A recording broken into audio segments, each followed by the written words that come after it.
नमस्कार मेरे प्यारे बच्चों, मैं उपवन शर्मा आपके अपने YouTube चैनल उपवन की पाठशाला पर एक बार फिर से।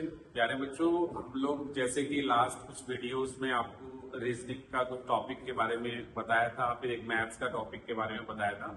इसी प्रकार आगामी परीक्षाओं को देखते हुए प्यारे बच्चों, अभी परीक्षा का जो डेट अनाउंस हुआ है उत्तर प्रदेश पुलिस के लिए, कांस्टेबल पद के लिए, तो उसमें हिंदी का जो टॉपिक है वो आने वाला है। उसको ध्यान में रखते हुए आज हमने प्यारे बच्चों ये स्टार्ट किया है।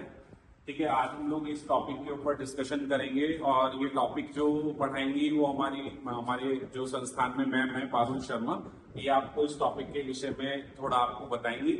और प्यारे बच्चों, मैं आपको विश्वास दिलाना चाहता हूँ कि जो आगामी परीक्षाएं होंगी और जो यहाँ पर प्रैक्टिस आपको कराई जा रही होगी, तो अप्रोक्सीमेट जो है 60 to 70%, 80% तक प्यारे बच्चों लगभग आपको क्वेश्चंस आपको वहां पर देखने को मिलेंगे। तो प्यारे बच्चों, आप बिल्कुल सदा आप यहाँ पर चैनल पर हमारे साथ बने रहिए और देखिए आप कितने जल्दी से आप सफलता की ओर अग्रसर होंगे। बहुत बहुत धन्यवाद प्यारे बच्चों। देखिए स्टार्ट करते हैं मैम के साथ, लीजिए। नमस्कार दोस्तों, मेरे प्यारे बच्चों, जैसे कि सर ने आपको बताया है कि आज मैं आपको हिंदी पढ़ाऊंगी। तो हिंदी का एक मोस्ट इम्पोर्टेंट जो टॉपिक होता है वर्णमाला। हिंदी के बारे में आप सबको ही पता है कि हिंदी कितनी इम्पोर्टेंट होती है हर एग्जाम के लिए। जैसे कि यूपी पुलिस का एग्जाम को लेकर, तो उसमें 38, 39, 40 तक के क्वेश्चन आते हैं। कभी कभी 38 आते हैं, कभी 37, कभी 38। और अब की बार जो है लग रहा है कि शायद 39 तक भी आ सकते हैं। तो उसी को ध्यान में रखते हुए मैं आपको हिंदी पढ़ाऊंगी और मैं विश्वास दिलाती हूँ कि जो भी मैं आपको पढ़ाऊंगी उसमें से आपको क्वेश्चन देखने को मिलेंगे और मैं ऐसे इस तरीके से पढ़ाऊंगी कि आप ये क्वेश्चन भूलोगे। ठीक है, तो आप सारे क्वेश्चन सही करके आओगे, विश्वास दिलाती हूँ मैं आपको इस बात का। मैं ध्यान रखूंगी कि मुझसे कोई गलती ना नहीं फर्स्ट वीडियो बच्चे, तो अगर कोई भी मुझसे कोई गलती हो जाए या कुछ भी तो कमेंट में जरूर लिखना और इसके लिए मैं आगे थोड़ा सुधार करूंगी। ठीक है, तो आज मेरी फर्स्ट वीडियो है, आप सपोर्ट करना मुझे। तो आइए शुरुआत करते हैं क्वेश्चन को लेकर।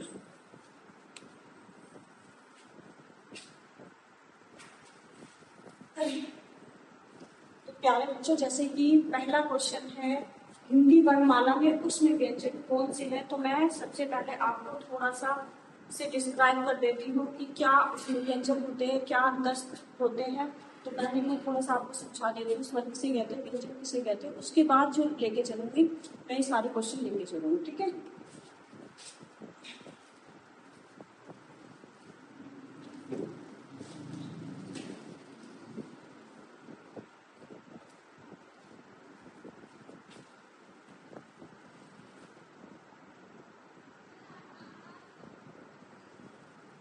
हिंदी वर्णमाला में उसमें व्यंजन कौन से है। सबसे पहले तो बच्चे देखो स्वर किसे कहते हैं।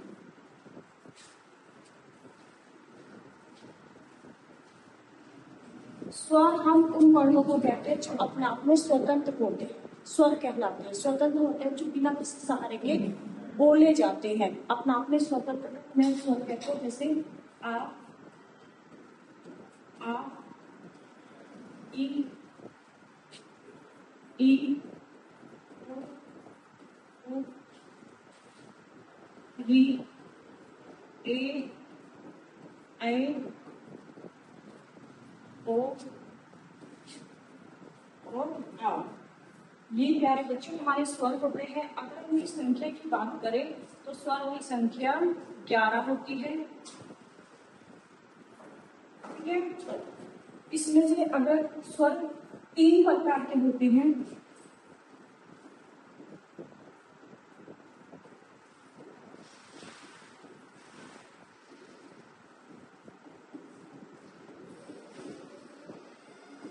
सबसे पहला होता है खड़स्वर।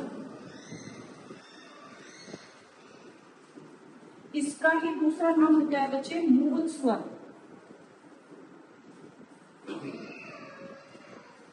हर स्वर हमारे कितने होते हैं? 4 होते हैं। पहला आ, ई, उ और री। उसके बाद दूसरा जो नंबर आता है वो आता है मूल स्वर। मूल स्वर कौन से होते हैं? इनका ही दूसरा नाम मूल स्वर होता है। ये भी यही होते हैं। ए, ई, उ, और री। ठीक है, सॉरी हर स्वर और मूल स्वर तो एक ही होते हैं बच्चे।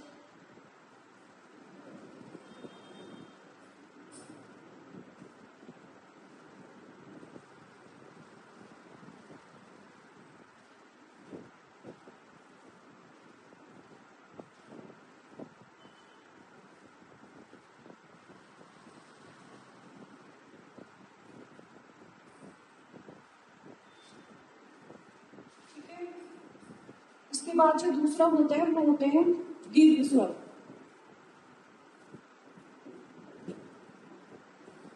दीर्घ स्वर में बड़े आ जाएंगे आ, ई, उ, ए, ओ और औ। इसके बाद जो तीसरा होता है बच्चे वो होता है प्लुत स्वर।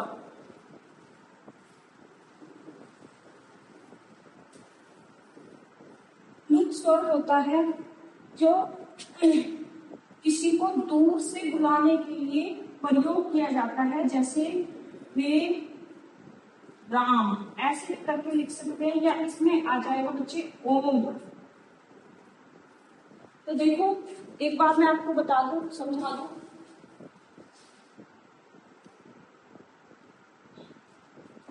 जो ये मूल स्वर होते हैं उनको एक मात्रिक स्वर भी कह सकते हैं और हर्ष स्वर भी कहते हैं।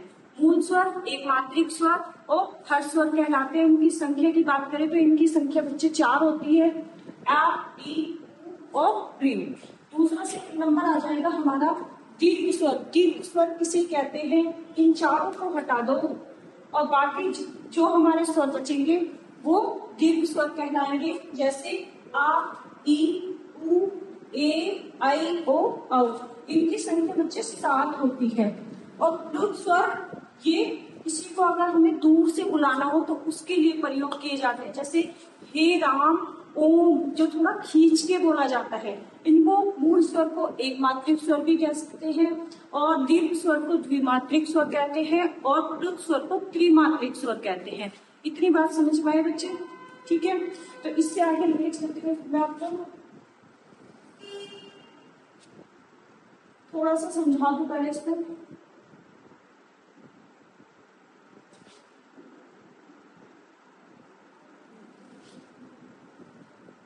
ऐसे नहीं जाएगा।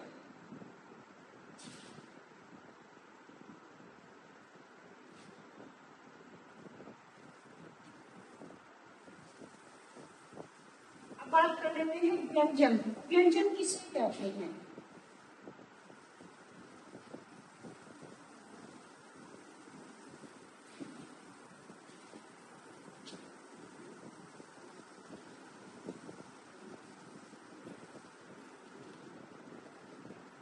बच्चे व्यंजन किसे कहते हैं? जो वर्ण स्वर की सहायता से बोले जाते हैं उन्हें हम व्यंजन कहते हैं। जितने भी व्यंजन होते हैं वो सब स्वर की सहायता से बोले जाते हैं। कैसे? देखो व्यंजन जैसे मैंने एक दिया का, खा, ठीक है। तो बच्चे अगर हम का को देखेंगे तो इसके अंदर जो छिपा हुआ होता है वो आ होता है, स्वर छिपा हुआ होता है। जितने भी व्यंजन होते हैं सबके अंदर स्वर छिपा हुआ होता है। अगर हम इसके अंदर से स्वर निकाल देंगे तो बच्चे ये बचेगा का प्लस आ, ठीक है, ये वाला। इतनी बात समझ में आई? तो जितने भी व्यंजन होते हैं सबके अंदर स्वर छिपा हुआ होता है। ये बात एक हो गई। एक होते बच्चे स्पर्शी व्यंजन।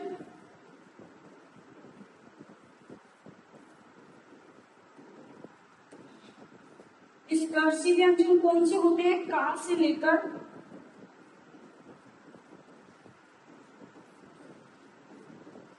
मां तक।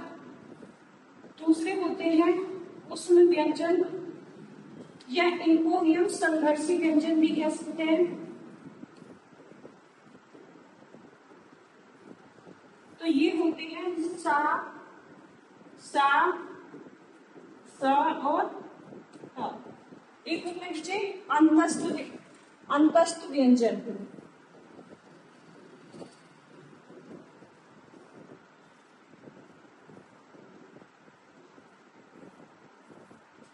ये होते हैं या, रा, ला और वा। स्पर्शी व्यंजन का से लेकर मा तक होते हैं। इनकी जो संख्या होती है बच्चे, इनकी संख्या 25 होती है। उसमें व्यंजन इनकी संख्या 4 होती है। और ये जो अंतस्थ व्यंजन है ये भी 4 होते हैं। एक होते हैं बच्चे, इनमें पूछा जाता है कि अर्धस्वर किसे कहते हैं। अर्धस्वर या और जो वा, इसको हम अर्धस्वर कहते हैं। इसको ही हम अर्धस्वर कहते हैं। और एक होते हैं बच्चे रा और ला। ला को हम पार्श्वी कहते हैं, इसको हम पार्श्विक व्यंजन कहते हैं। और इस रा को हम लुंठित वर्ण कहते हैं, लुंठित व्यंजन कहते हैं। ठीक है, लुंठित व्यंजन कहते हैं। तो इतनी बात समझ में आई आपको।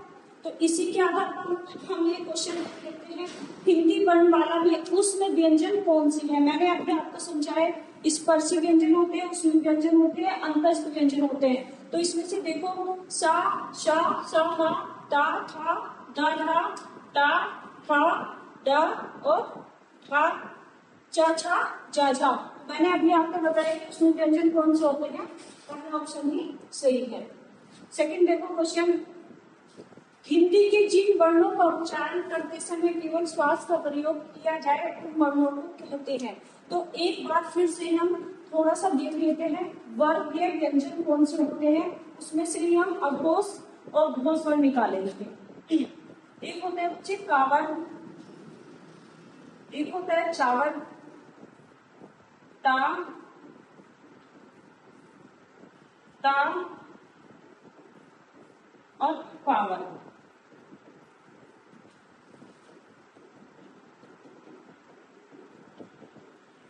का से का, खा, गा, घा, दा। चा से चा, छा, जा, छ, आया। ता, ठा, दा, धा, आना।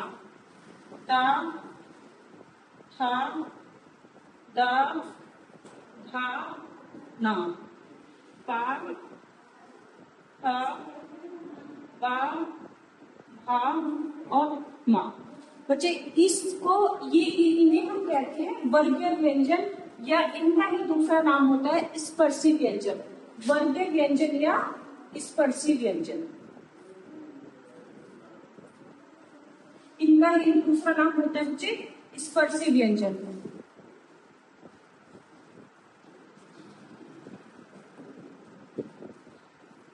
ये एक वर्ग में 5 वर्ण होते हैं। एक वर्ग में 5 वर्ण होते हैं और इसमें 5 ही वर्ग होते हैं।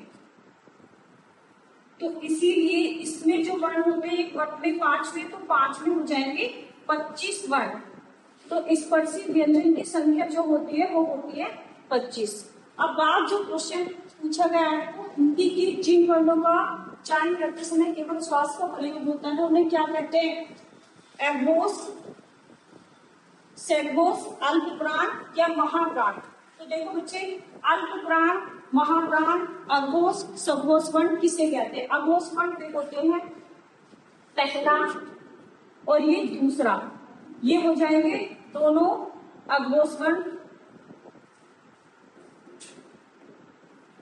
तीसरा, चौथा, पांचवा ये हो जाएंगे सघोष वर्ण।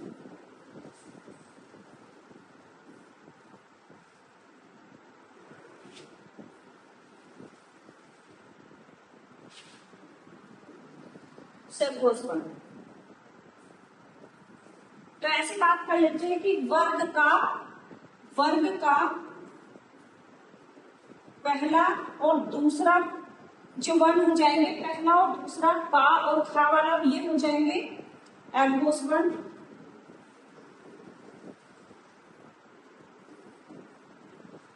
और वर्ग का तीसरा, चौथा और पांचवा ये हो जाएंगे सघोष वर्ण। तो इस क्वेश्चन में एक होता है बच्चे अल्पप्राण और महाप्राण। अल्पप्राण किसे कहते हैं? जिन वर्णों का उच्चारण करते समय हमारे मुख से कम वायु निकलती है उन्हें हम अल्पप्राण कहते हैं, और जिन वर्णों का उच्चारण करते समय हमारे मुख से अत्यधिक वायु निकलती है उन्हें हम क्या कहते हैं? महाप्राण। तो देखो का और खा, का बोल के देखो आप, का जल्दी बोला जा रहा है लेकिन खा उतना ही थोड़ा सा रुक के बोला जा रहा है। तो हम ये मान सकते हैं कि दूसरा और चौथा जो होता है, दूसरा वर्ग का दूसरा और चौथा ये हो जाएंगे महाप्राण, और पहला, तीसरा और पांचवा ये हो जाएंगे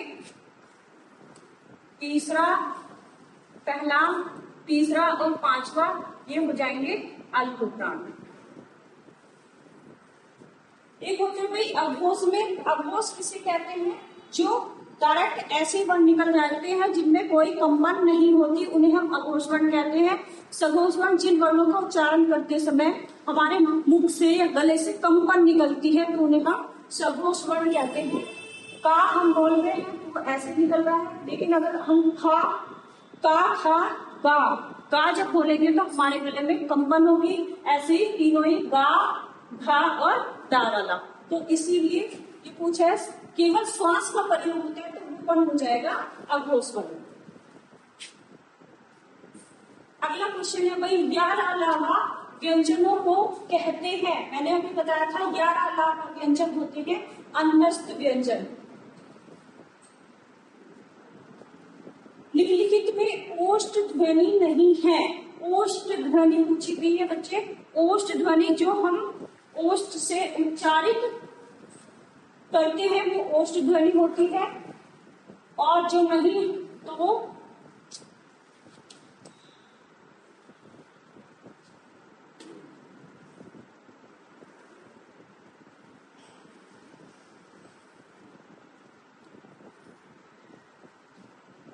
जैसे बच्चे मैंने अभी वर्ग बताया था आपको, तो एक वर्ग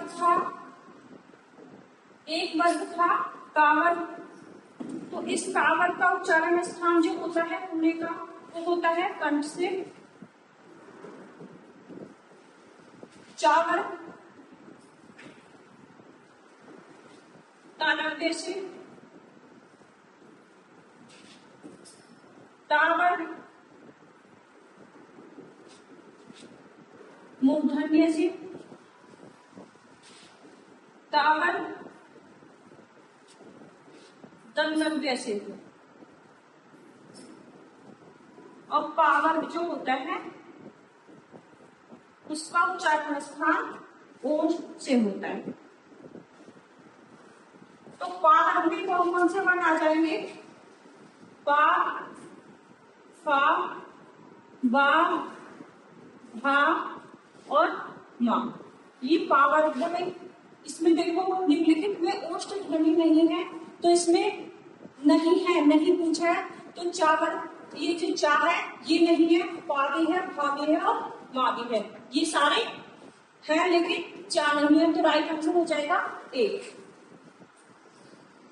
हिंदी की तालव्य ध्वनियां है। तालव्य ध्वनि, तालव्य अभी हमने बताया जो चावर होता है, चावर जो होता है वो तालव्य वर्ग होता है। तालव्य ध्वनि निकलती है वहां से। तो कौन कौन से वर्ण आ जाएंगे? चा, छा, जा, झा और ये आ। तो देखो इसमें कौन सा आ रहा है? चा, छा, जा, झा। पहले वाला ही ऑप्शन सही है, यही राइट ऑप्शन। कौन सी ध्वनि अल्पप्राण है? जिन वर्णों का उच्चारण करते समय कम वायु निकलती है उन्हें हम अल्पप्राण कहते हैं। तो देखो कौन सी, मैंने आपको बताया था अल्पप्राण कौन से होते हैं?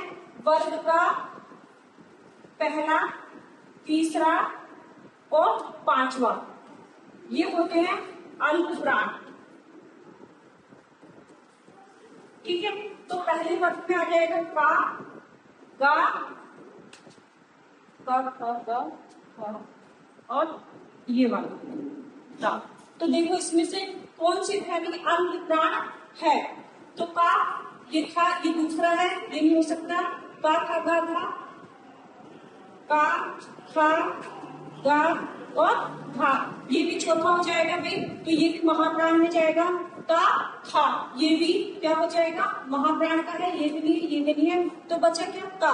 तो पहले वर्ग में कौन सा आ रहा बच्चे? ता, तो यही राइट आंसर हो जाएगा इसका।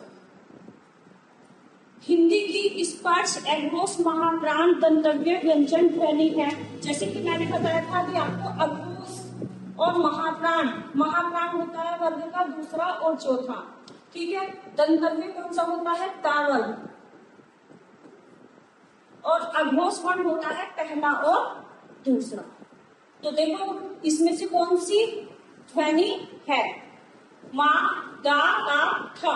तो सबसे पहले हमें अघोष वर्ण भी देखना है जो का खा में आ जाए, जैसे का, खा, चा, छा, टा,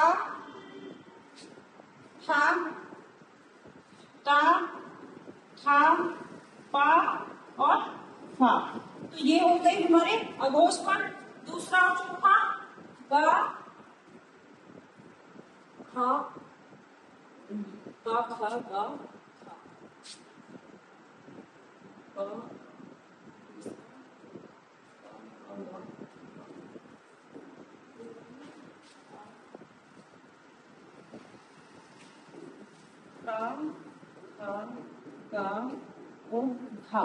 सही है भाई। दूसरा कौन सा हो जाएगा? खा। इसमें थोड़ी सी मुश्किल हो गई, ये हो जाएगा खा। चा, छा, इसमें हो जाएगा छा, जा, छा। इसमें हो जाएगा ता, ठा, दा और ठा। ता, ठा, दा और ठा। पा, फा, फा। तो इनमें से देखो, और दंतव्य नाम निकल के आ जाएगा। कौन सा होता है दंतव्य वर्ग? तावल। तो कौन सा वर्ण निकल रहा है भाई? जो तीनों में आ रहा है।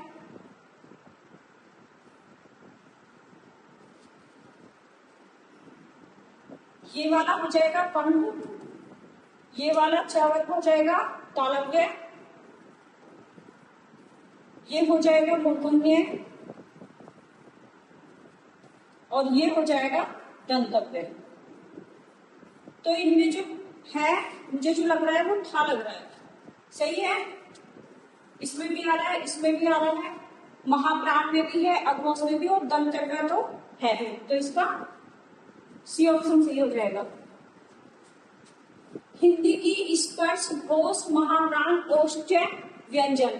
घोष जो होते हैं बच्चे तीसरा और चौथा, पांचवा वर्ग होता है। महाप्राण दूसरा और चौथा होता है, और स्पर्श होते हैं 25। ओष्ठ वाला होता है पावर। तो इसमें देखो पावर में कौन सा आ रहा है? जो तीसरे, चौथे, पांचवे में भी आ जाए, दूसरे और चौथे में भी आ जाए। तो पावर देख लेते हैं हम, बस पा, पा, फा, बा, भा। तो देखते हैं पा, फा, बा, भा और मा। तो इसमें जो इनमें भी आए, तीसरे चौथे में से कोई से में भी भा, तो चौथा इसमें भी है भाई, और इसमें भी है, और इसमें भी है। तो जो राइट आंसर हो जाएगा ए।